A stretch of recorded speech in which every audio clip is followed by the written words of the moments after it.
Hey guys, another rant. This time, the rant is gonna be a little bit political, so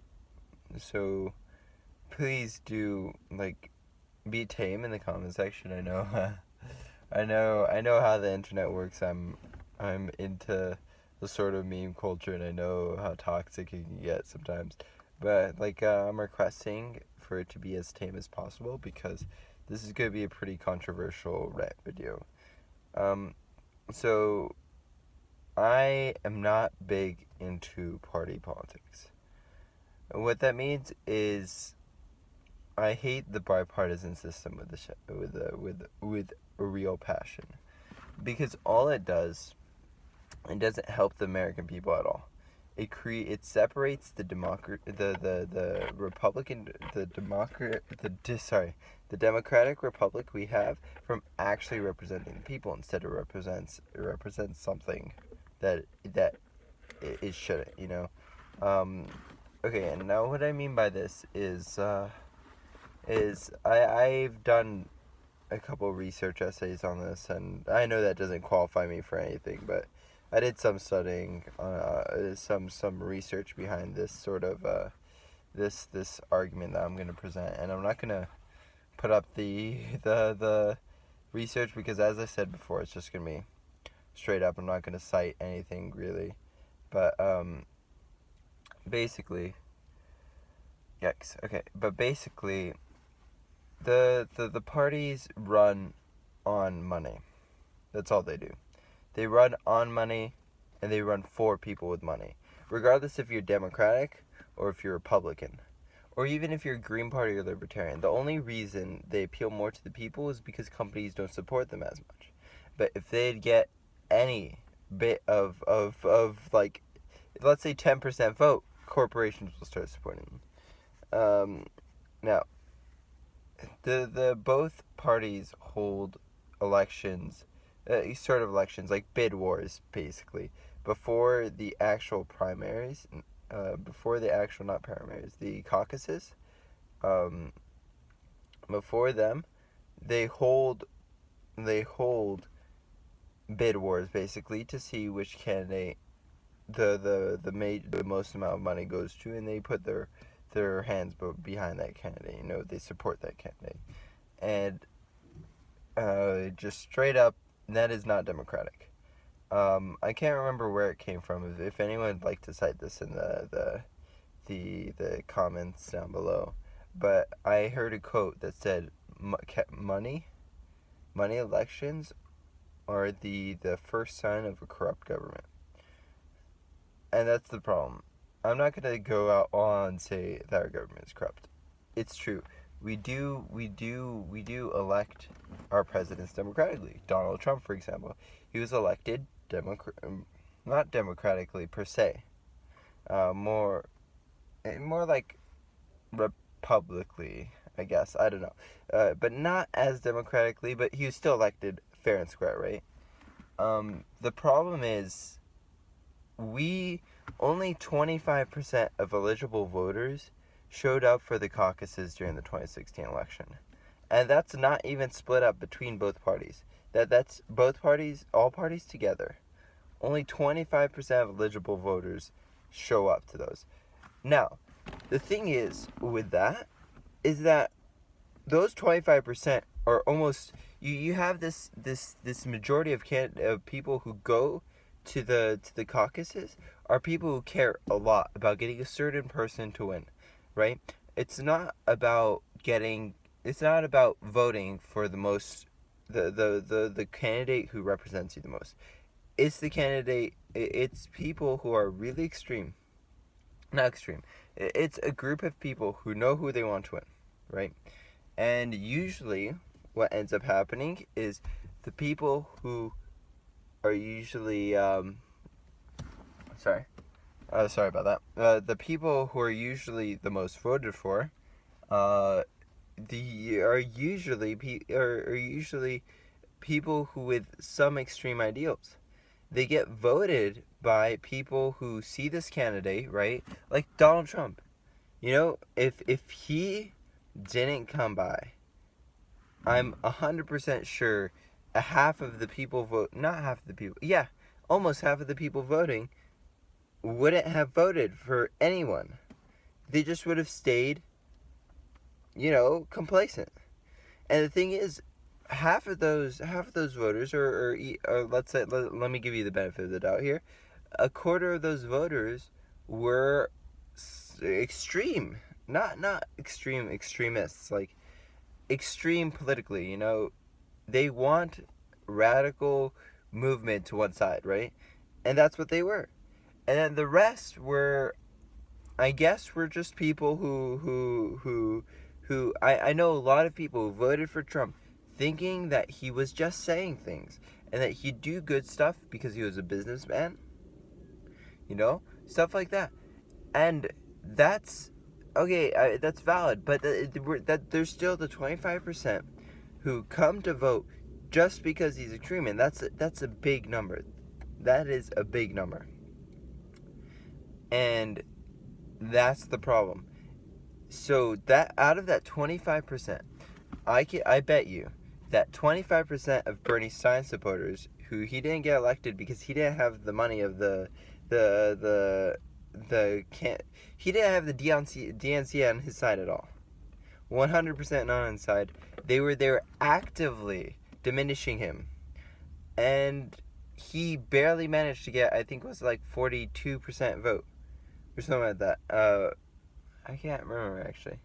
It was like, or like 38% as opposed to like Hillary's 40 something. But yeah, he almost won. And why was that? Because he was extreme. And when you're extreme, you get the people who would have not normally voted to vote. And that's the thing.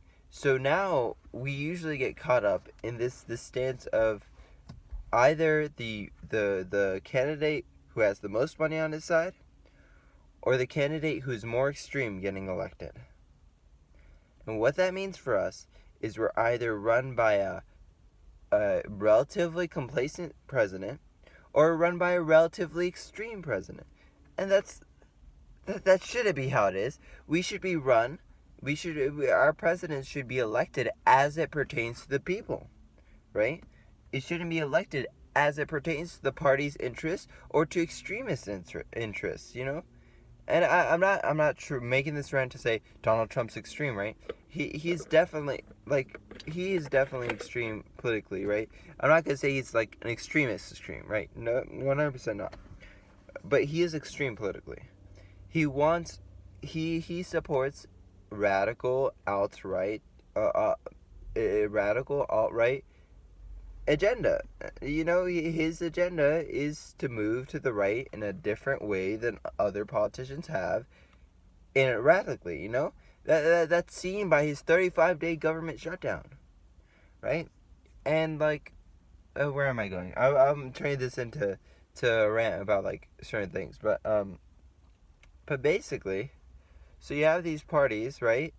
And the thing is, once one party and another party make it to the big time, right? Both of their candidates are the biggest in there, right? It gets solidified almost, right? It barely changed. This whole system has barely changed for over 100 years. Democrats versus Republicans, nothing else. Except Theodore Roosevelt was the only almost independent candidate to get there. He was the last almost independent candidate to be elected. And that just, because it's like what? Independent candidate almost to be elected, sorry. But yeah, we get this cycle, right? And now it's just Republican versus Democrat, right? And so what happens when, let's say, Howard Schultz, the president of Starbucks, decides, oh, hey, you know what? I'm going to become a centrist, independent candidate, separated from a party. I'm going to run for president. I might run for president in 2020, right? So we have this person who's not going to be associated with a party, who's not going to keep the whole cycle running, right? And what happens? Both Republicans and Democrats tell him, you're going to steal the vote from someone who's going to do any change. You're not going to be elected. And that's wrong. so that they know that their party is going to become the biggest. How do they know that? Because they have the money, and they have the cycle imprinted into people's minds. Like, this is not a conspiracy or anything. It's basic. You know, since you're a kid, you're told, black or white, Republican or Democrat. You're never told independent or libertarian, even though everyone's libertarian, just libertarian party wise. You know, it's never been this way, and I don't like this because instead of representing the people's ideals, they represent corporations' ideals. They represent the 1%'s ideals. And the only people who represent the people's ideals do not represent the majority people's ideals. They represent the 20% people's ideals. This can be seen with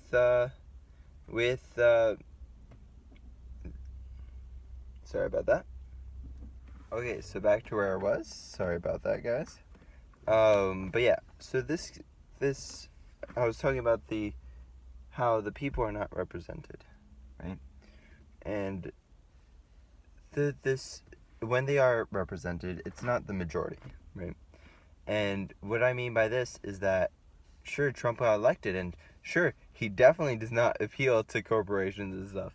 But the big thing about him is that he appeals to the people, to the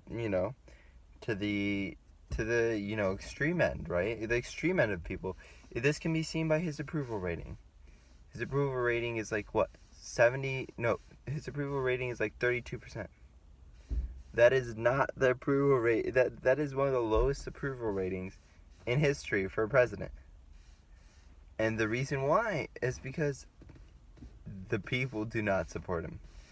And now, so some people would bring up the counter argument that sure, if he doesn't represent the majority, then how did he get to elected, right? Okay, and I want to bring up two things. First thing, in 2016, only 50% of eligible voters voted. I think it was actually like 46 or 56, one of the two. But only they voted for only they voted in the past election. And yeah, that's one thing, right? It's like, sure, you have like the 33% of people who supported Trump. They could have all voted, right? But let's see, that's not a definite survey of the American populace. It's just a group, right? So another thing about that is that once the candidates are nominated, no one cares who is nominated. They just care about Republican versus Democrat, and that's not good. I'm not gonna vote for somebody if that somebody represents very, very extreme ideals just because he's a libertarian, right? Just because he's she's a Green Party member or something like that, Sorry about that. I didn't mean to specify. I'm not talking about Jill Stein or anything. She's not that extreme, but yeah. That's the thing. Most people do not want to vote for someone just because they're Republican or Democrat.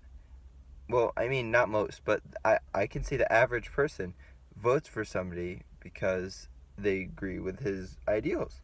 And that's where you see 50% of people did not vote in the past election. And that's where you're like, oh, I wonder why they did not vote. Maybe let's say 20% were lazy. That other 30% did not vote because they do not support either of the candidates, right? And it's like, what? Sure, I'm not. And the thing is, I'm not going to blame them because the candidates are bad. They're almost always bad. We've had like what? Maybe one good president? No, maybe like, I'm going to say, give a good estimate, about 6 good presidents the past 100 years. Where's the catch? Anyways, I might continue this rant later on. But basically, this rant is about how people degrade, you know, someone who wants to run as a centrist independent, someone who doesn't want to be associated with the party, someone who wants to be voted because of what he believes in. Being degraded by people who want to keep the system. You know, the thing about me is I'm not really in one side or the other. I'm progressive, right? So I value, if you want to think of the political spectrum as a big cube, right? You have progressive going forward and regressive going backwards. And then you have liberal, conservative, authoritarian, and libertarian. And you can have authoritarian progressives, right? And you can have authoritarian regressives, right?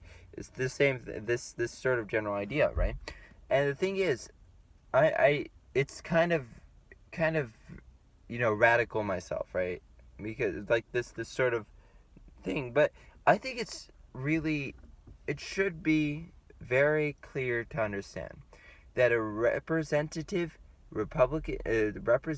democratic republic should be, one, representative, should, two, elect representatives who support the people, the majority populace, and not the 5% who are rich or the corporations behind them. They should support living, breathing, actual entities whose laws directly affect the people, whose laws directly affect them, the active living being entities, in a way which could change their life drastically. Sure, corporations can be shut down because of a government act, right? They could lose business because of a government act. But you know what? We are not. So what? Most of the people who have these corporations shut down, they leave with money. They leave with money and they start another one, right? The corporation should not be our main interest. Our main interest should be the people. We need to be representative. We need to be Republican, and we need to be, most of all, Democratic. I don't want to get... I'll save this rant for another time because I'm running short on time. But I don't want to